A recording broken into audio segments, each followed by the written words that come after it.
Okay, well, good morning, everybody. We're going to get started here. Sorry, I had a little bit of a delay getting going.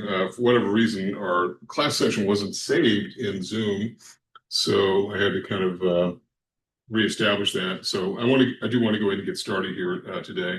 And again, I apologize for the delay. For those of you who are live on the feed at this point, let's talk about where we are in the course. I like to sort of start at every class section talking about where we are. And last week was really more of an introduction to what this course is about. We talked a bit about chapter one, which is really sort of an overview of where financial accounting is, the moment where it's come from, what the purposes of it are, and it's pretty good background information. I think that for the most part, the work to be done in chapter one was not particularly challenging as compared to where we're sort of going, but it does give sort of a good background as to what the environment of accounting is. We're gonna just a little bit. I have to finish up here with regard to chapter one that I want to finish today, and I do want to push into chapter two.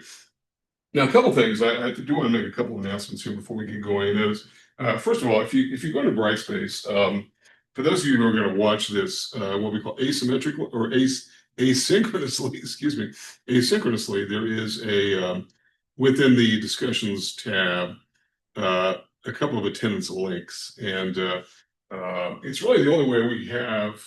It's probably not a perfect way, but it's about the best way we have to record attendance for those who don't watch, who aren't here physically in class, which is really a minority of the class, or watching it live on Zoom, which you're able to do as well. But if you do watch it, the videos and the virtue of the videos obviously is the fact that they're there pretty much forever. You can stop, start, back up, whatever. But and I gave you sort of an example of what to put. Don't go crazy. It's not any big deal, but it's just a way for you to record your attendance. I put one for a week one and a week two, and I put it under the discussions link because it's one of the most interactive sections of the Brightspace site itself. So kind of keep in mind, you want to record your attendance. I know sometimes people do a better job with that than others, but we are required to take attendance just as a matter of policy, and so you want to make sure that you do that. Okay, so if you're watching it asynchronously, if you're here in the classroom, we'll capture you. If you're here on live on Zoom, I've got you there as well. You don't have to do that. You can if you want, but that's what's really going on. So in terms of attendance, you do want to record your attendance in that fashion. Just there's nothing big, no big deal. It's just a matter of housekeeping that you want to sort of be aware of. Okay. I do want to talk about the schedule and where we are, and I'm going to bring the syllabus up. And I tend to start most of my class sessions by focusing on the syllabus and where we are. So we covered chapter one almost. There are a few things I want to go over just to sort of round this out. But I do want to get into chapter two today, talking about the accounting process, and that is what are the mechanical steps by which accountants record transactions or events. Not all events are transactions, but all transactions are events. And then we want to record these. We'll talk about things like adjusting entries and whatnot. We'll talk about that today. But what I'm going to do as a broader thing is I'm going to sort of push back and defer due dates for everything, just because of the fact that I think it's going to take more time to cover these. And this is not something that I tend to do this a lot, even though it may not be in the syllabus itself. And so if you want to stick to this schedule and syllabus, feel free. All these assessments are open to you. We tend to put these available on a rolling basis, but for those who want to work ahead, I'll put chapter 2, 3, and 4 together. But I'm going to defer everything by a week, so nothing's going to be due this particular week for chapter 2, because there's a lot to do here, and there's a lot to do in all these chapter segments. But I think it's going to give you more time to work on these. Having said that, I did make a mistake, and I think I mentioned this in my weekly announcement in Brightspace. I had not planned on. I did not adjust the due date for the chapter 1 quiz, and the quiz and homework assignments are all pre-programmed in Connect.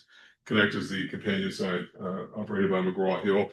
I didn't do that. I didn't catch it. In fact, a couple of people emailed me over the weekend. I don't think I got to it on Saturday. It was mostly Sunday, which was a little bit late.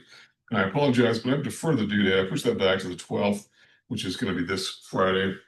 If that is too soon for you, given whatever, just let me know. I'm sort of flexible on some of these due dates. I mean, I'm as flexible as I can be, given the fact there's a lot to do here, but that was my mistake. I didn't change the due date in Connect. And the reason I pushed and by the way, if you look at the methodology as we go throughout the semester, the quiz is usually due on Friday, homework on Sunday. And that's sort of the course designer sort of came up with that.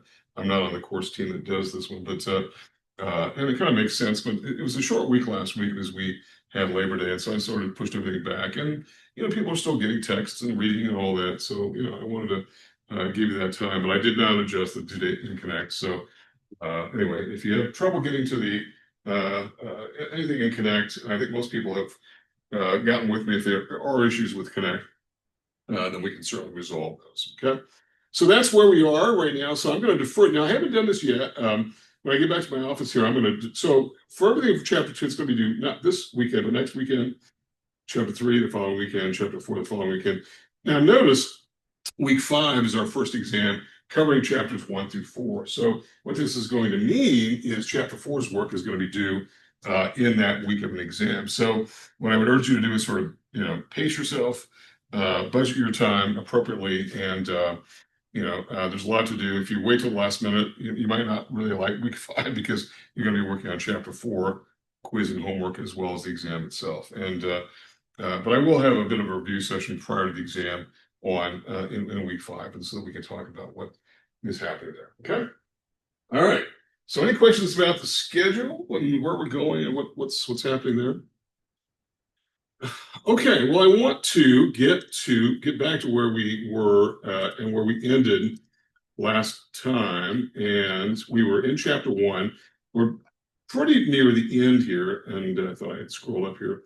And that is, we're talking about some of the background information with regard to financial reporting in general. And remember, we have to kind of keep in mind always that what we're really doing here, I mean, the main goal is financial reporting to external users who are not familiar with the internal operations of the company. And we are talking about, private companies that are publicly traded. That is, and I know sometimes a lot of people believe that what we're doing is we're talking potentially about, oh shoot, hopefully we can see the screen here, because I'm not sure that you can. Hopefully you can zoom in on the screen here, but okay, so I should have gone here, but I know sometimes people want to hear more about, privately. How do I get out? Just gotta click back on the PowerPoint. What's that? Just PowerPoint. Okay. I don't know. I shouldn't. I was messing around. I should have done that. So, my point was sometimes people want to hear more about small businesses, proprietorships, partnerships, and whatnot. And most of the economy is dominated by corporations. Absolutely no question about it. So as a result, that's really our main focus, really in college accounting generally. And GAAP accounting certainly focuses on that. So when we talk about some of these concepts, and there are a number of these different checks as we go throughout the term here, what is the conceptual framework? Now, I sort of mentioned this last week as being really the heart of Chapter 1. When we talk about the conceptual framework, what we're talking about is sort of a way of viewing and a way of analyzing a particular discipline, which is in this case financial accounting. And so the question here with this quick concept check is, which of the following is not a measurement attribute defined in FASB's conceptual framework? And the answer here is going to be C, list price. Net realizable value, if we go back here, net realizable value we're going to talk more about that, particularly in terms of how we value assets, particularly those that have declined in value. So net realizable value, historical cost is something that's important, but list price is really not. List price is more something that is more of a day-to-day business event, which and I think of list price as being something like a sticker price on a car that may or may not be the real price. So you have to kind of have to think about it in that regard there.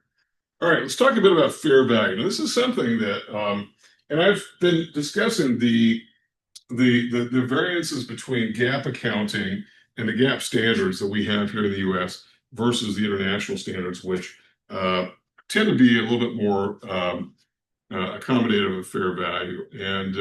And fair value accounting is something that asset valuation, by the way, is probably the biggest issue that separates the two. And we're going to get to inventory a bit later, because inventory is one of the sort of the lurking issues that doesn't seem to be resolvable, at least right now. But when we talk about the hierarchy of fair value, there are really three levels, and really pay attention to this, because the first one is, if there is an asset which has a quoted market price, and of course we're primarily talking about not only things like cash, but also securities which have quotable market prices that anybody can pull up at any time. That's the best way that we can establish fair value hierarchy. Now, some of this, frankly, is more fleshed out in intermediate two, particularly when it comes to securities and how we divide securities up by available for trade and those held for investment, those sorts of things. And so some of that you'll get to if you take intermediate two, but that's really the most desirable. A little bit less desirable is that if there are no quoted prices, then how do we come up with it? How do we come up with fair value if it's, say, a building and whatnot? So you can you have an appraisal from an independent appraiser, for instance. That's one of the classic examples of fair value, where especially things like real estate that have really long lives, and there's no real quoted market price. And all the years that I was in banking, it's really hard to sometimes know what real estate is worth. It really is. Okay, so it's a little bit less reliable, and we get even more, even less reliable when we get to this idea of a company having to sort of figure out what it would take to reproduce the asset in question. And so this is sort of a hierarchy here based upon inputs and whatnot. Let's not get into asset retirement obligations here. That's something that's a little bit different here. But fair value is this idea of what would, if we had to sort of use our best guess, our best professional estimate, what would the value of that be? And so as we go down this hierarchy here, we lose a little bit of reliability. We'll talk more about fair value as it concerns valuation of assets. And when it comes to securities, GAAP accounting does allow for, and the general economic conditions allow for a pretty good rendering of those particular values. And for those of you who really are accounting geeks like me, you'll get into things like mark-to-market accounting, which is where we sort of bring things to their current market value as of an end of an accounting period. But the fair value is something that it differs from historical cost, which is the recording of an asset or liability for that matter, at the original value when it was first acquired. Okay. All right, quick concept check. I do want to get into chapter 2, so I really want to sort of wrap this up. Number one, I think chapter 1 is fairly easy to read and whatnot, but I do want to sort of round some of this out. So which of the following is not true? A, the fair value hierarchy reflects the subjectivity of inputs. Level 1 of the fair value refers to quoted market prices. Sounds right, doesn't it? Level 3 of the fair value hierarchy refers to inputs that are not directly observable. Level 3 are preferred to level 2. Well, that doesn't sound terribly right. So which of the following is not true? And the answer is D, because that's clearly not the case. As we go down that list here, we lose reliability. So the preference is to have readily quotable market prices. Now, by the way, back during the financial crisis of 2007, 8, whatnot, there were real difficulties in valuing some of these derivative assets like credit default swaps, and a lot of us had never heard of them. I spent a lot of time in the financial world. I had never heard of them, but neither did Ben Bernanke, the chairman of the Federal Reserve Board, and the valuation was really, really opaque. And so getting a good value on assets is important. And keep in mind, we're trying to protect the public. If you aspire to be a CPA, the P in the CPA is public accounting, and your primary mission is to protect the public and to produce information that is measurable, verifiable, reliable, and all those kind of things. Okay. Fair value again gives the company the option in some circumstances, and the key word here is financial. That's sort of italicized. Financial assets, obviously, are those that we can get a pretty good value on, and so it's a way for companies to report more accurately on what the valuation of some of these things are. Also, just when we're sort of wrapping up here, chapter 1, when we talk about disclosure, there are a number of issues with regard to that. Number one, the full disclosure principle requires that any kind of reporting should include anything which would affect the decision-making of users. Now, this is something that companies' adherence to this is sort of spotty, frankly. And I know that sometimes in graduate accounting, graduate accounting courses, we do a lot of case studies in which we critique the disclosure that companies have made about things that they're doing. And sometimes they do a good job, sometimes they don't do such a good job. And but it is the objective, it's the goal, it's really the overarching part of the the conceptual framework to disclose what's going on. And this can have a number of different forms. Now we'll talk about some of these forms. I'll bring these up, periodically throughout the term. And that is things like parenthetical comments, disclosure notes, and the notes to financial statements. I think I mentioned this a bit last week. Probably have as much information, if not more, about what's going on within financial statements. If you've looked at company financial statements, and I have spent lots of years looking at them, the numbers are one thing, but then the notes are written in English, not numbers, and they talk about what's going on. These things happen, and we've had these kinds of events happening. We had a plant burned down in Akron, Ohio, or whatever, and so as a result, we don't have the output from that particular factory or whatnot. And so there are a lot of things that go into the notes, and financial analysts will study these and scrutinize these quite heavily. The average investor, maybe not so much, right? And we'll talk a bit about the idea that a lot of individual investors probably don't have either, number one, the training, or number two, the exposure, or the time, frankly, to look at those. But notes are really, really important in terms of a company discussing what the heck's going on, okay?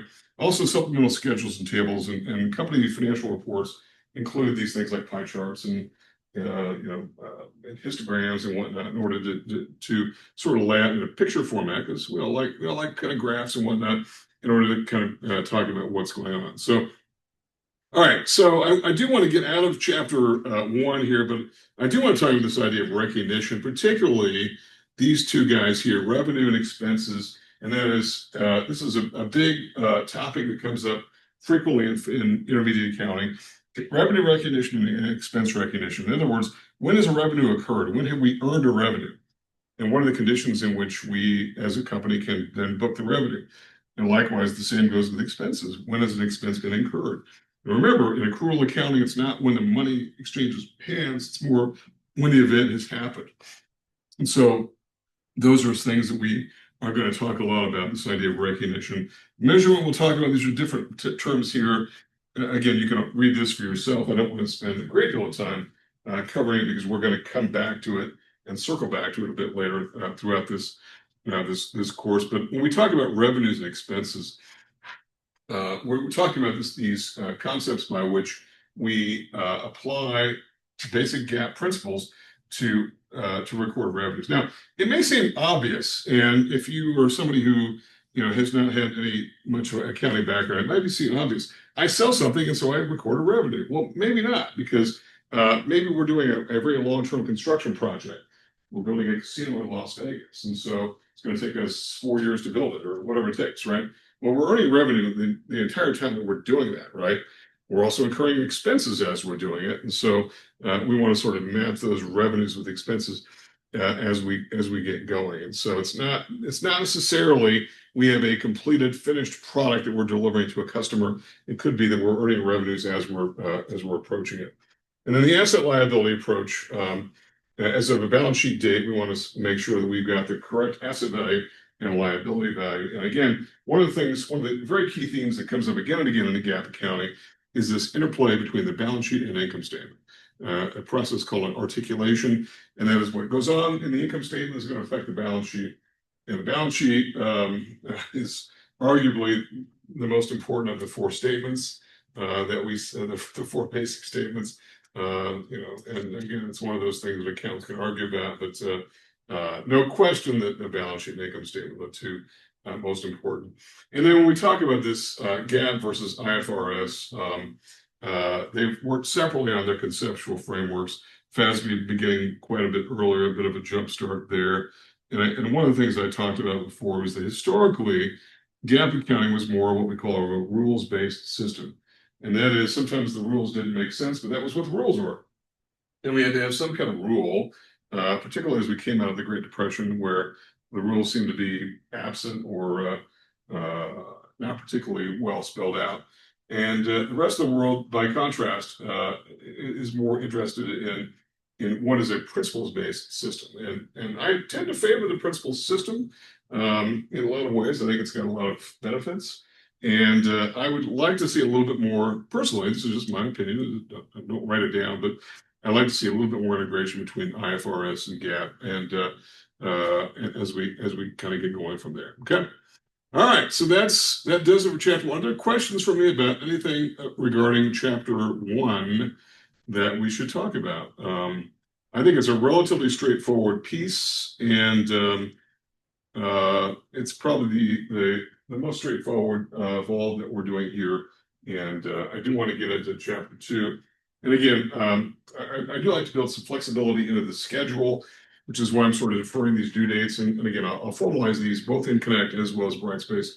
Hopefully, I won't make a mistake this time, and we'll make sure both systems are aligned and whatnot. So hopefully they'll give you more time. Again, you want to kind of budget your time. You can work ahead if you like. In some classes, I don't favor working ahead. But I know that a lot of people who take this course are busy and have other things going on. We have people who are already working in the accounting field in some fashion. And so I'd like for you to budget your time as best as possible. So I do think deferring these due dates makes a lot of sense. And as we get closer to the first exam, which is going to be week 5, we'll talk more about what that looks like and what to expect. Okay. All right, well, let's get into chapter 2, which deals with what we call the accounting process, which, as I mentioned at the outset, is sort of a mechanical view of what accounting is in terms of financial accounting and reporting.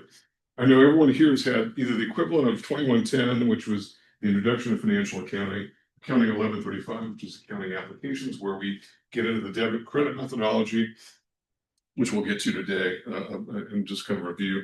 But the basic model of what's going on is that there are events, okay? And there are some things called external events where there's another party involved, internal events which do not involve another party. And this idea between external, internal, maybe it's a little bit arbitrary, but nonetheless, they've got to be recorded.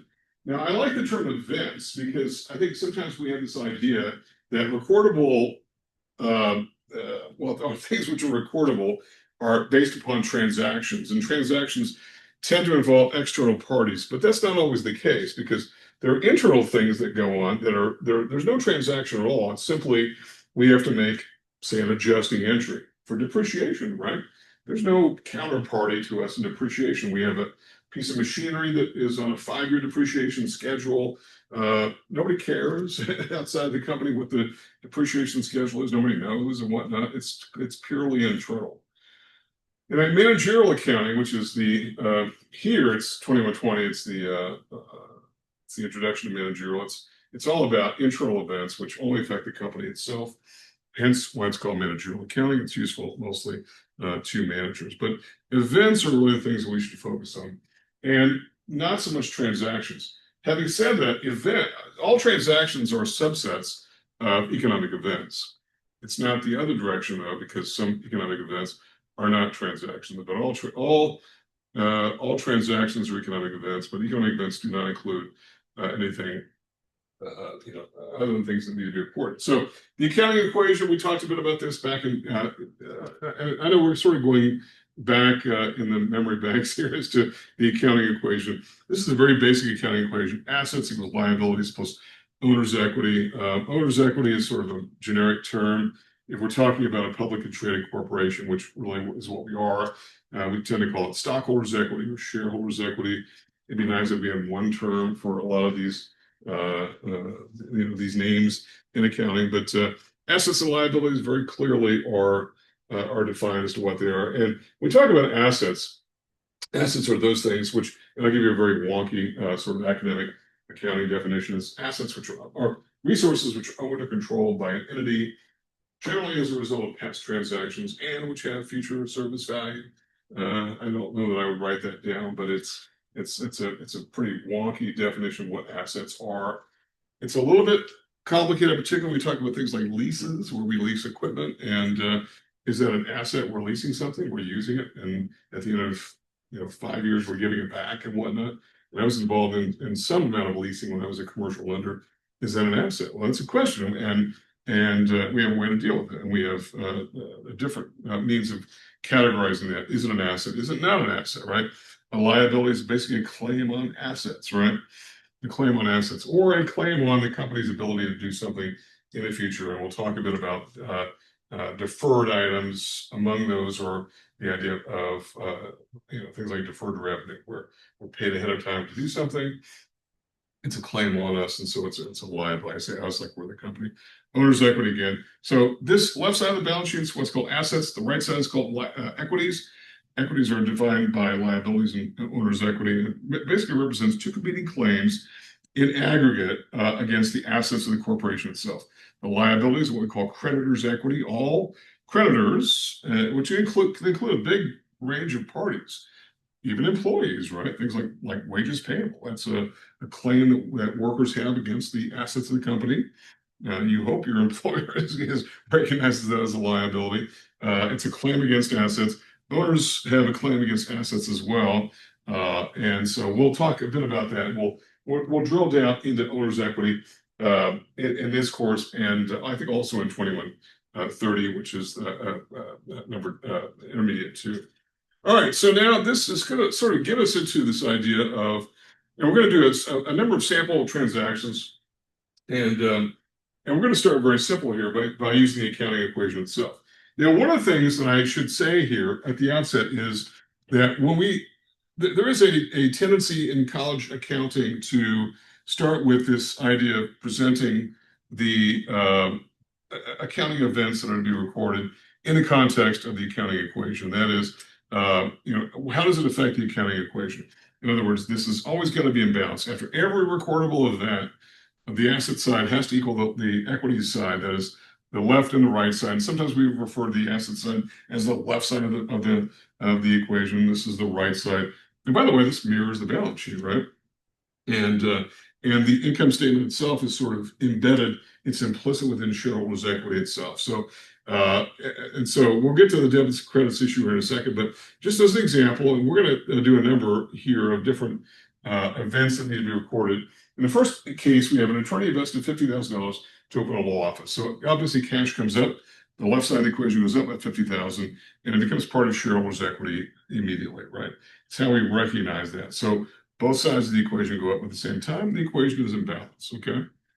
And that's something we talked a bit about in the very introductory course, Accounting 2110, and we'll get into what this looks like more from a debit and credit standpoint for these individual accounts here in a second. Number 2, the second was the $40,000 was borrowed from a bank and a note payable was signed. So if cash goes up by $40,000, assuming the cash goes directly into the cash account, and we have a note payable for $40,000, so both sides go up by $40,000, so everything is in balance. Remember, after every event, I'm sure by now are aware of this, the accounting equation must balance. And furthermore, every recordable event has to involve at least 2 accounts, sometimes many more, but at least 2. But at all times, the accounting equation must be in balance. And we'll talk a bit about this idea of a trial balance, which used to be back in the day a big deal. Today's software sort of will tell you if you have made a recording of some event and it doesn't balance. They'll probably say, hey, you've got a problem here. You may be allowed to do some override, but for the most part, it's not as onerous of a function as what it used to be. All right, third event here was supplies costing $3,000 were purchased on account. So supplies are an asset account, and liabilities go by $3,000. It's an account payable. Accounts payable are these trade payables, usually in very short term. They go into current liabilities. Remember, liabilities are separated, as well as assets for that matter, in terms of current and long term. And account payable is certainly a current liability. And remember, current and non-current are sort of delineated by the idea of a year or the operating cycle, whichever is longer. The operating cycle is this idea of being able to sell things and to convert it to receivables, to convert it to cash That's on the asset side. Usually that's well within a year. On the liability side, the same idea. Usually it's well within a year, but there are longer cycles. And but for the most part, I think a good rule of thumb is about a year is probably sensible. And if it's due over a year, it's probably not current. So, but an account payable, so trade payable, no question that something is due very, very quickly, 30 days, whatever the case might be. It depends upon the terms of the agreement, the terms of the invoice. And then let's talk about this idea of services being performed on account for $10,000. So assets go up by $10,000 because it's a receivable. This is and by the way, selling goods to other businesses tends to be on a credit basis. That is a business transactions where I'm selling you $10,000 of, I guess this was services. I've done services, landscaping, whatever it is, for $10,000, and I'll bill you due in 30 days, whatever. I've already booked the revenue. I haven't collected the money if I'm the business doing the landscaping, but I booked the revenue. And so shareholders' equity goes up. And I like the term shareholders' equity as opposed to owner's equity. It's a little bit more indicative of the corporate form here. Assets also go up as a result. Now, and the question that often comes up is, what if this $10,000 is not collectible? That the customer never pays? Well, we have a way to deal with that. And there are a couple of different ways. GAAP in particular has its own means of dealing with that. But what's going on here is that revenues inherently increase shareholders' equity. And expenses, which is not this particular event, expenses inherently decrease shareholders' equity.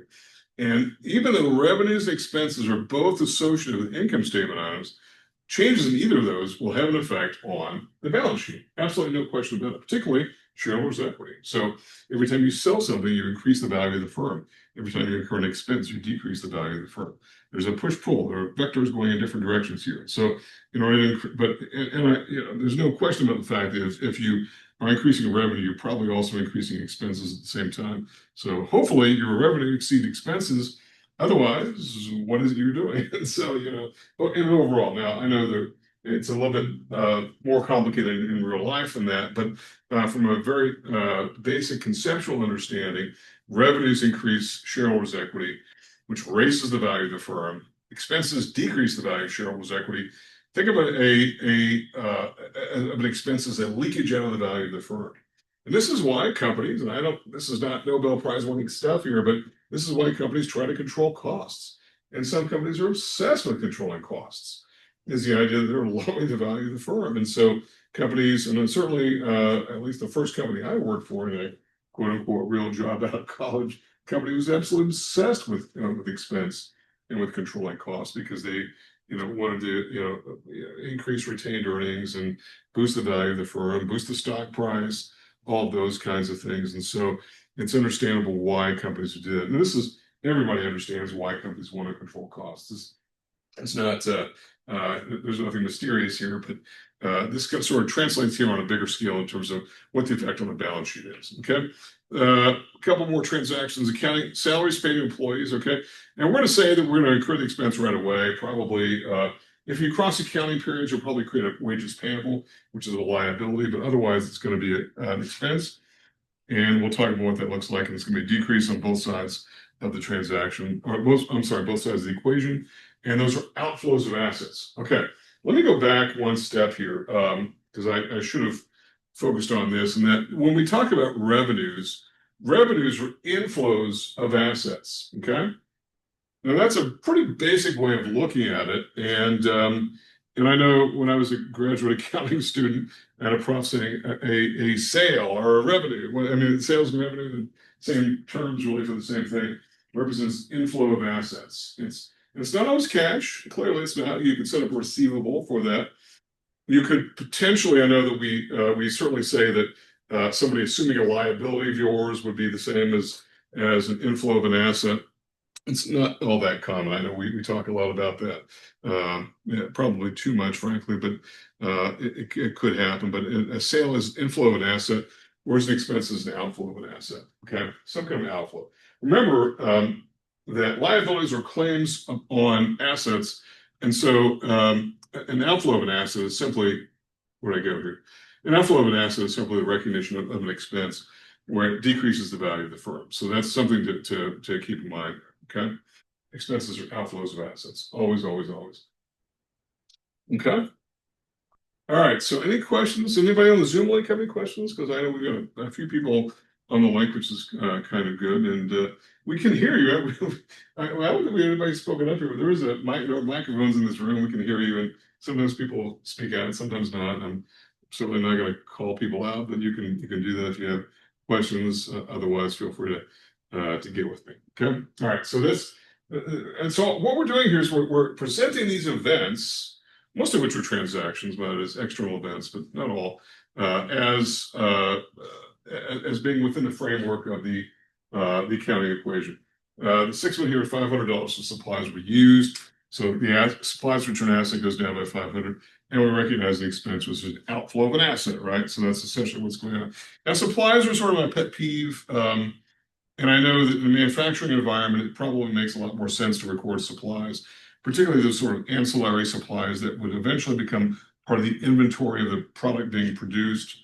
In a service context, which is frankly where the economy has been going in terms of growth for the last several decades. Supplies, sometimes we don't really even book them as assets, we just expense them right away.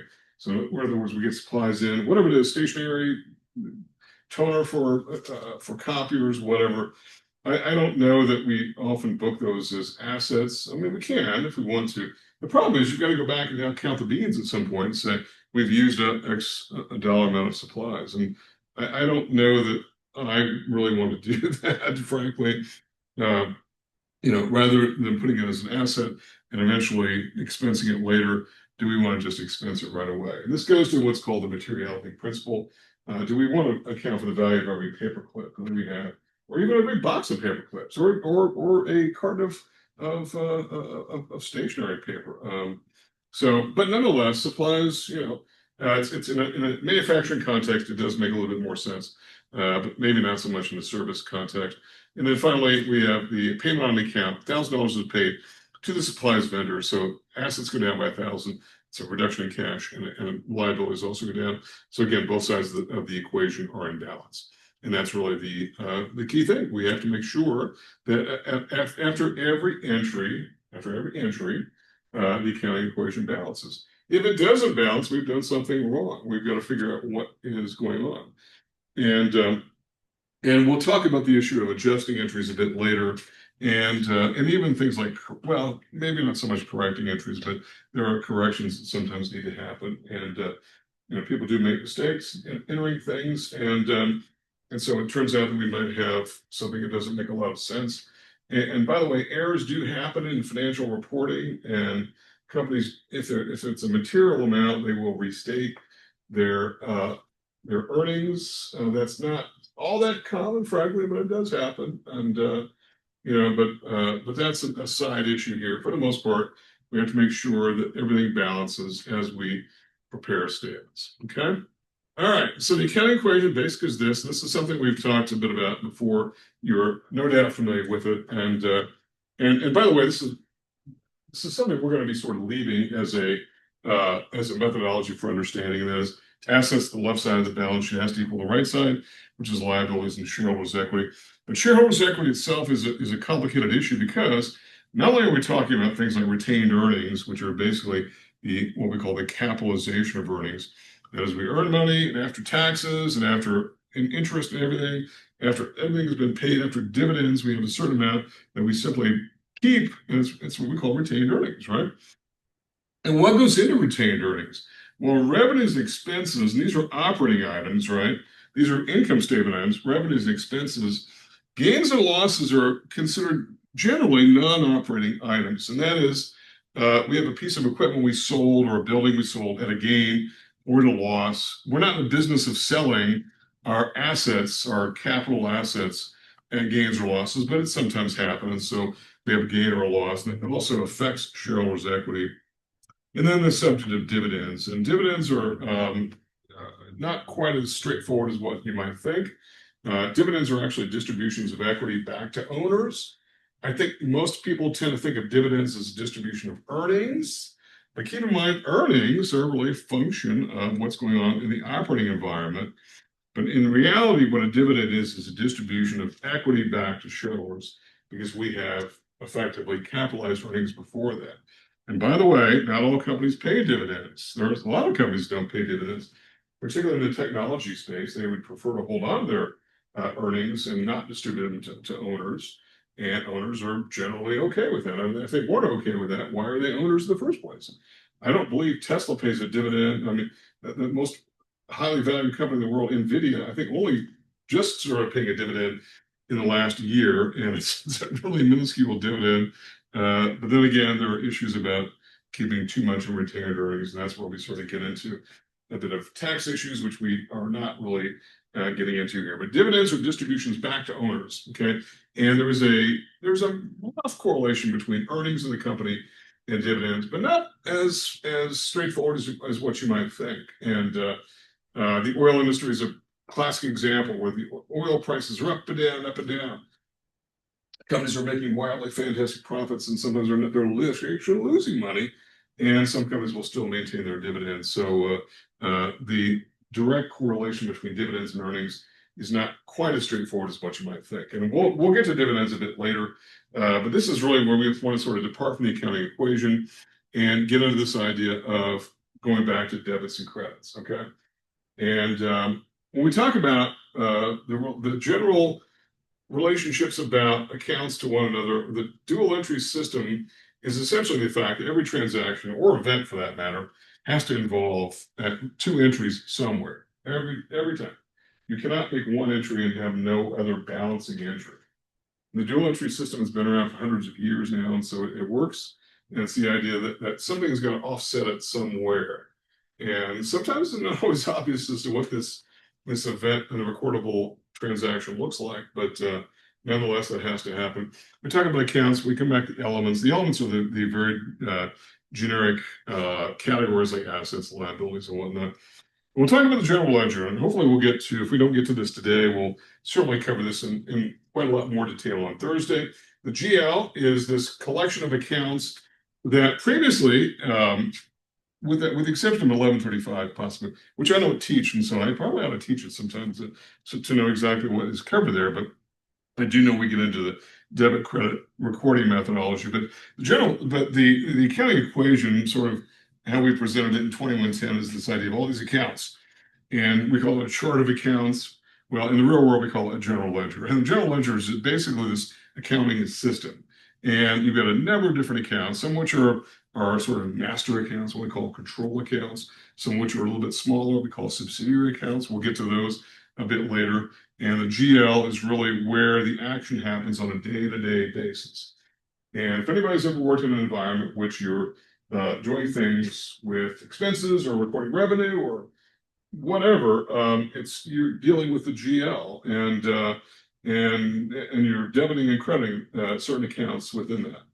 And we'll talk about what the logic of debits and credits are here in a second.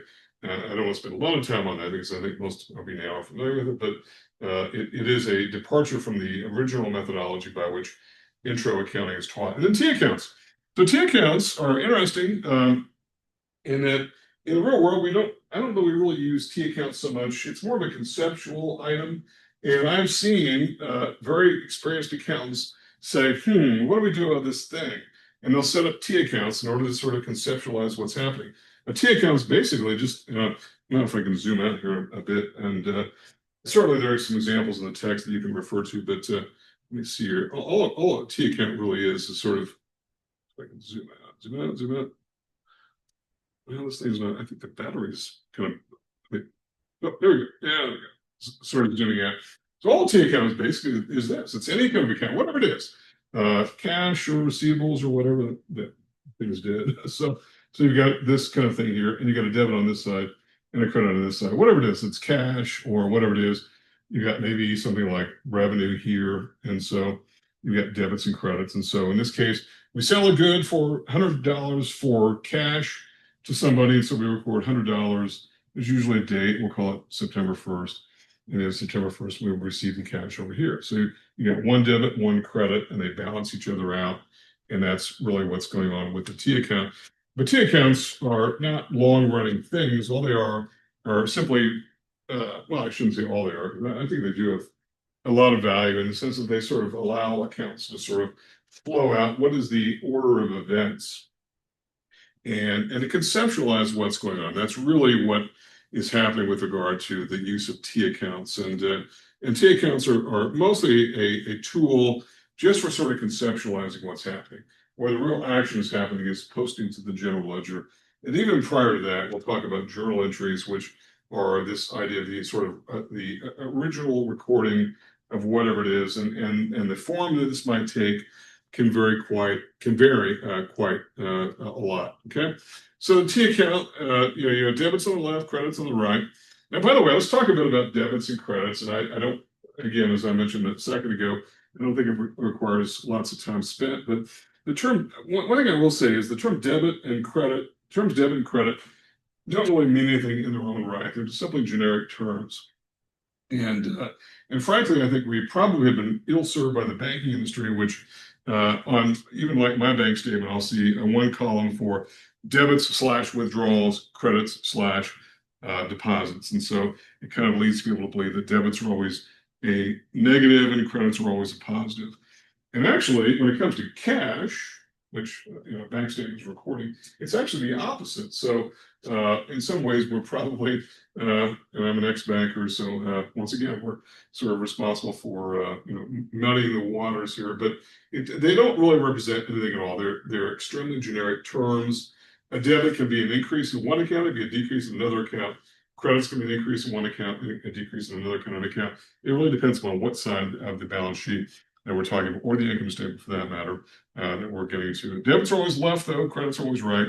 No question about that. This is a generic T account, and that's what's going on. Remember, every event, the debits and credits have to equal each other at all times, and the value of all debits and all credits have to equal. And at the end of an accounting period, whatever that is, all the debits and credits have got to be summed up. And if there's an imbalance, there's got to be a determination as to what's going on here. So they've got to equal each other at all times. Always, always, always. Otherwise, it doesn't make sense, because what are we doing here if we're not balancing these things out? Okay. Okay, so T account rules assets. An increase in assets is an increase to a debit. A decrease in asset is an increase is a decline. So again, this is how it differs a little bit from what your bank statement might look like. So if we purchase an asset, we buy a truck, for instance, that asset value is going to go up. We sell the truck, that asset value is going to go down, right? The assets go up and down in this regard. That's the left side of the balance sheet. The right side of the balance sheet, if you have an increase in liability, that's going to go up on the credit side, and the decrease is going to go down on the debit side. And the same goes with shareholders' equity, particularly if we sell something, right? If we have an increase in revenue, for instance, we're going to increase shareholders' equity because revenue is sort of embedded within shareholders' equity. An increase in revenue is an inflow of an asset.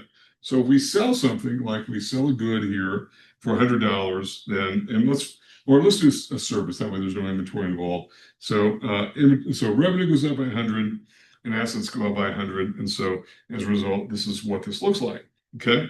The debit goes up, the credit goes up. And again, debits and credits have to go in the same direction. And when it comes to liabilities, an increase, when we talk about a liability, it's just the opposite condition here. So liabilities are going to go down, and it's going to be recorded as an asset. But liabilities tend to be what we call a credit balance account. And when we say this term, this is a debit balance account, this is a credit balance account, we're saying this is the normal condition. If we're talking about cash, for instance, and I can't think of a more basic asset than cash, it's going to be a debit balance account. Could you have a credit balance? In other words, with an overdraft? Yes, you could. Rule of thumb: don't have an overdraft, but it's going to be a debit balance account. Or equipment, you have 18-wheelers, they're going to be a debit balance account. Now they're going to go down over time. Yes, you're going to depreciate them and whatnot, but that's going to be the typical feature of what that looks like. When it comes to a liability, something like accounts payable, I can't imagine it's anything but a credit. And you're going to decrease over time as it goes down by debiting that. And so that's essentially what's going on. This is really something that I think involves a lot of muscle memory. This is why when we talk about financial account, intermediate financial accounting, what is very helpful is to simply do problems. And believe me, I have been exactly where you are. Every instructor who teaches this has been where you are. And it just requires that you kind of do the problems and it becomes sort of second nature as you do them. So, and we'll do some more concrete examples. Hopefully, we have time here today. There's one that begins here in a bit that has a number of different transactions. Most of them are what we call external events, and we'll walk through how those look. And my hope is that we get through this second segment at least by Tuesday of next week. And so hopefully that's what we're able to do then. Okay. All right. So and by the way, the reason I said this before, the reason we use the PowerPoint slides is because we want to be thorough, and because accounting intermediate 1 is a prerequisite of intermediate 2, and we can't leave you dangling with things that we have omitted. We really don't have that luxury. There are a lot of courses in which instructors cut things out. We just don't have that because this leads to other things. And frankly, a number of our students are CPA prep students. And so this is necessary information. So we got to kind of make sure that we are thorough in that regard. And I do tend to make some adjustments, not early on, but a bit later on. I'll include my own input. Okay. All right. So questions before we get to some example of entries. So here we have $40,000. Now remember, this was a scenario that we encountered earlier where the company borrowed $40,000 from a bank. Okay, so we're going to debit cash. Why? Because we're increasing cash means we're increasing a debit. Okay, and we have a note payable, increasing a liability is increasing a credit. So here, what you've got going on is this, and I like this sort of merging of methodologies. You've got both the accounting equation here, which is imbalanced because the left side goes up by 40,000, the right side goes up by 40,000, but also you've got at least one debit, at least one credit, and the value of all debits equal the value of all credits. And so as a result, you've got this sort of merging of different methodologies, but this is how we would record it. We borrowed $40,000, and so we're increasing cash, and we have a note payable, okay? And without getting into how we would describe these in the notes to the financial statements, accountants are usually pretty overt about how they're recording particular sorts of things. But this is the initial entry itself. Okay, so that's what's going on with that particular transaction. And again, the accounting equation is sort of merging here with the debit credit methodology. Okay. And I know that there is some controversy as to whether or not we should be bringing in debits and credits earlier on in accounting education, and it's not really a controversy I want to wade into. I know my first accounting course, we jumped right into debits and credits. But the key thing is debits and credits are simply ways of adjusting account balances, okay, and to reflect economic events that are going on. And there is no contradiction at all. It's just the fact that I think early on we sort of want to emphasize this idea of the accounting equation and the idea that the balance sheet's always got to balance, hence the term balance sheet. So, and the way to do this is to make sure that these entries align with one another and are easily explainable. Okay. All right, so let's talk about the general ledger. Then I don't know that we're going to have time to get into there's a series of transactions that we'll be getting to. I don't think we're going to have time to get to them. We certainly will on Thursday. But let's talk about this idea of what the general ledger looks like. And so we've got some accounts that are called control accounts that are more or less what we call permanent accounts, and they are there. And within those, then we have what are called subsidiary accounts. And by the way, what are subsidiary accounts? Well, subsidiary accounts oftentimes are, or they're subsets of the bigger category that they fit into. For instance, if you are a regular customer of, I don't know, you're a building contractor and you do a lot of work with Home Depot, they may have an account for you. And so that's a subsidiary account. You buy paint from them, and if you don't pay cash, they'll create a receivable for themselves, record the revenue, but your account will be a subsidiary account. A subsidiary account receivable, also a subsidiary sales account, and you'll have your own account number and all that. That'll be unique to you. Every bank account is a subsidiary account. Every credit card account. These are all subsidiary accounts, subsidiary ledgers. And so what really is going on throughout the economy is the economy must always be in balance in terms of account balances, and that all these subsidiary accounts feed into the idea of some larger account. But that's really what's going on there. Yeah, permanent and temporary accounts, talk a bit about those. These tend to be these balance sheet elements that don't really change very much, and we don't really close them, as opposed to temporary accounts, which are more related to the income statement. That is revenue, expenses, gains or losses. These are what we call operating items, and whenever you hear the word operating, it's almost always a dead giveaway for this income statement item. And those accounts are closed at the end of an accounting period through what we call closing entries. And before we get to that, we'll likely do adjusting entries to make some bring things current and whatnot. But these accounts are eventually closed, and the process by which they're closed are things we'll get to a bit later. But it's the idea that these are temporary accounts, particularly these income statement accounts. Because keep in mind that, let's say we have a January 1st to December 31st accounting year or fiscal year. At the end of December 31st, sometime afterwards, usually it's not the next day. I mean, I know a lot of examples show that we do things on New Year's Day, which we don't, but at some point we're going to close those accounts. We're going to zero them out, and we're just going to start over with a new year. And as the new year begins, whether it's January the 1st or whether it's some weird date like April 14th or whatever, whatever the end of one fiscal year is, begins a new fiscal or budget year, and so we close things out and start over again. But we have to do that by zeroing out these accounts and then beginning again. But the permanent accounts are just simply going to reflect the changes that go on. They're not going to be closed because they're what we call permanent accounts. And in accounting, we have this idea again of this going concern principle, the idea that business will live on and on and on. Okay. All right, a quick concept check, a little bitty quiz here. Temporary accounts would not include what? Okay, well, think about this. Salaries, expense, accounts receivable, revenue. Well, the answer is going to be B here, accounts receivable, because it's a balance sheet account.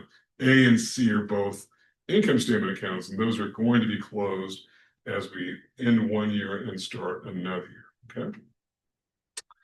All right, so let's talk a bit about, we've got about 11 minutes, and let's talk about the steps of the cycle. And I think this is important because it sort of gives you a bit of an overview, a bit of a look ahead as to what's going on as we approach the end of some year, and that is determining the accounting period itself. And there's a concept in accounting called the periodicity principle, where we divide time up into manageable pieces, whether it's quarters or years. And when it comes to public companies, we report on a quarterly basis and also an annual basis. And I'll give you some examples of what these reports look like in a formal sense, including notes and whatnot.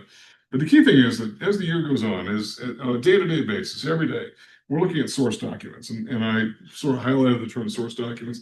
Everywhere in accounting, source documents are important.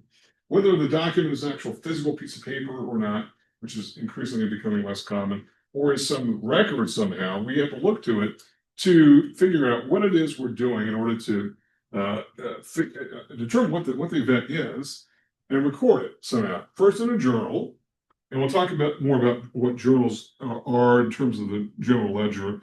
There's an interplay, obviously, between the two. We'll have to figure out what's going on, but source documents are important.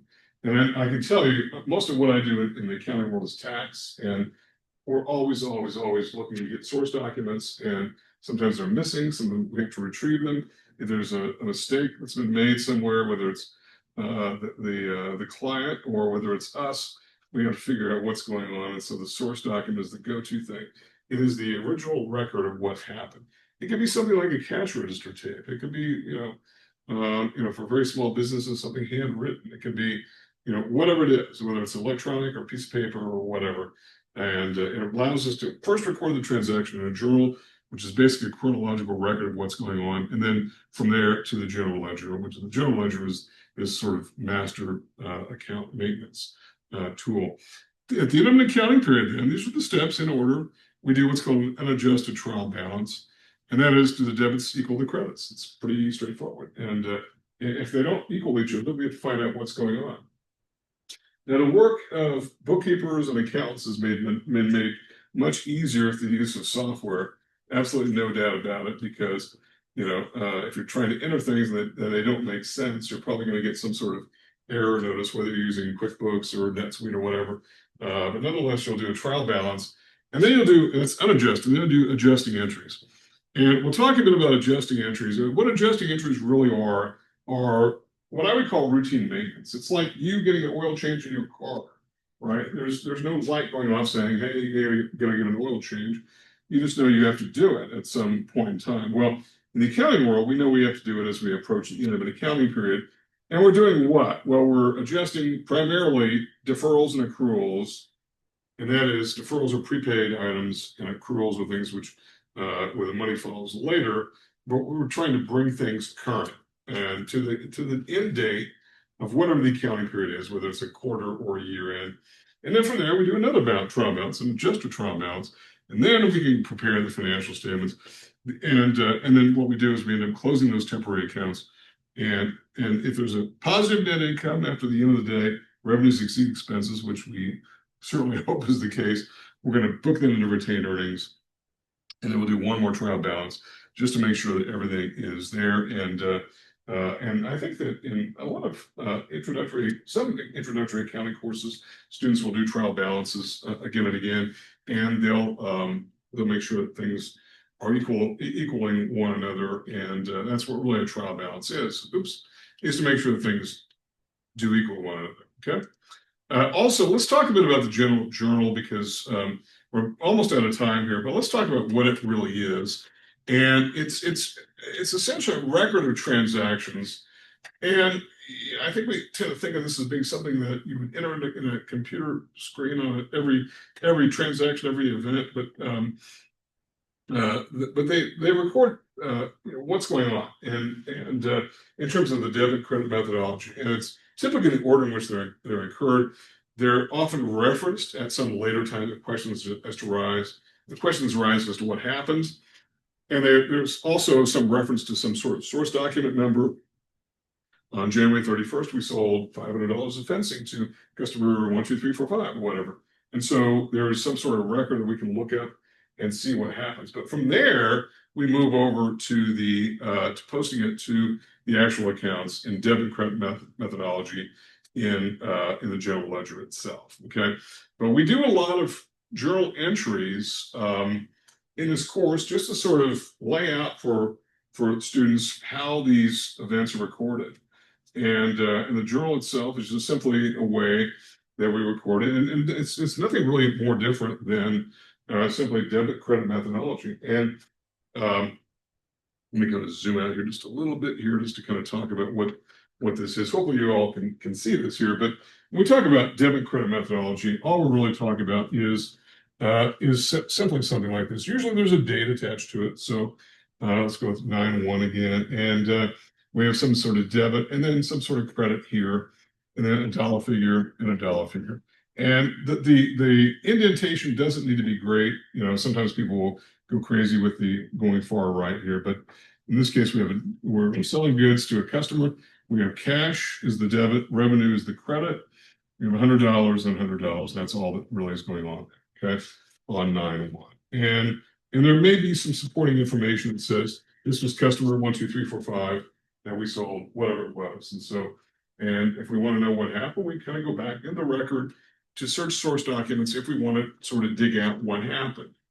And it is important to be able to recreate what has happened for your business. And this is why a lot of people don't like accounting because of this issue here. It is oftentimes very detailed, but nonetheless, it is what we do. Now, by the way, in Appendix 2C in your text, there's a lot more detail. I really like that appendix that gets into the idea of what we call special journals.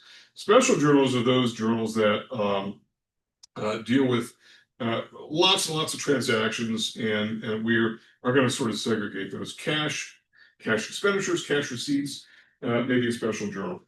In what we call a periodic inventory system, a purchases journal is going to be one that would be considered to be a special journal, and that we would book things into. And I'll talk a bit more. Probably we won't get to today. We'll talk a little bit more, hopefully as a bit of a refresher as to what the difference between a periodic inventory system is versus a perpetual system. But the idea of a special journal is something that we're going to post a lot to in order to accurately record what is going on. Okay. And then adjusting entries again are those things which we're adjusting prepaids, what we call deferrals, and also accruals. And so those are things that we have to do prior to closing the books.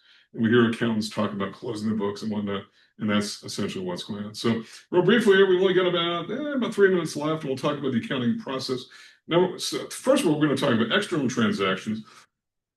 Again, external transactions are one which involve what we would call counterparties. These are people outside the organization, companies, typically government entities, whomever, suppliers, and in order to find out what's going on, source documents. What are source documents? And there is no one definition of a source document. It's all kinds of things. It's things like payroll records, employees, punching time cards or recording their time, or it's things like invoices or receivable or payables invoices that we get or invoices that we send to others. It could be things like bills of lading that sort of lay out for any user what is exactly on a ship. These are all source documents. The list of source documents is vast, and it can have all kinds of different forms. It's not uniform at all, and certain industries have their own sort of different kinds of source documents from others. Certainly manufacturing and merchandising differs quite a lot from the service businesses, but nonetheless, all businesses are going to have some sort of source document, even if it's payroll records and whatnot. Transaction analysis is the process of reviewing these to make sure that we are always at all time maintaining this balanced measure of debits and credits, and at all points, the balance sheet equation of assets equals liabilities plus equity must be in balance. Okay. All right. So we're going to come back. We're out of time here today, but we're going to get into some of these events that we talked about earlier. And then what's going to be really interesting is, I hope it's interesting to you, is the idea that we're sort of easing our way into some of these events, and we're going to do some transactions. We're going to do them from the standpoint of how we post these. And then a little bit later, and we'll get to this on Thursday, we've got a number of different transactions in chronological order. I'm going to post these, and some of these will reverse part of the initial transaction. We bill somebody with an account receivable, and we're going to later collect that receivable. We're going to show what that looks like in the debit and credit methodology. And so we'll get to that on Tuesday. Thursday.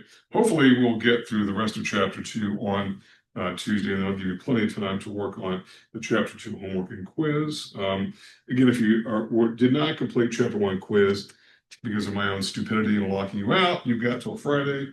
If you want more time, just let me know. I'm not a dictator. We do have to kind of move quickly, but it's my error, and so we'll fix that. So anyway, if you have any questions about anything, feel free to get with me. Otherwise, I'll see everyone Thursday, and have a great rest of your day. Thank you, sir. Yeah.